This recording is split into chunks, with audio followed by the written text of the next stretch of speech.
sa loob ni Jody Hernandez. O, ito po yung kanyang anak, si Jam Hernandez.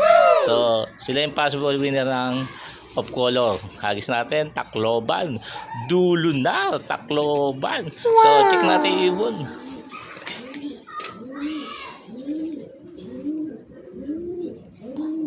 PHA 2024 5257588. So, check natin yan sa ating may huwagang papel. Jody Hernandez. PHA 24 5257588. So, okay. Pakulan.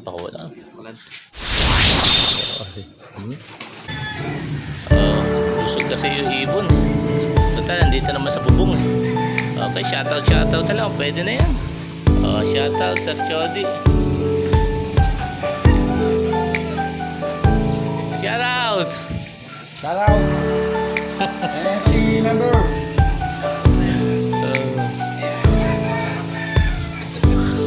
Mahihayin tatay mo. Ito na lang. Silang malakas. Paras pala mahihayin po mga to. Okay, hanggang dito lang po mga kalapatids. Ito muli, si Joel Calalo ang nagsasabi kung talagang malakas ka, mag-MMFC ka. At kung gumulong ka man, kasama mo ko sa pag-inom. Ciao!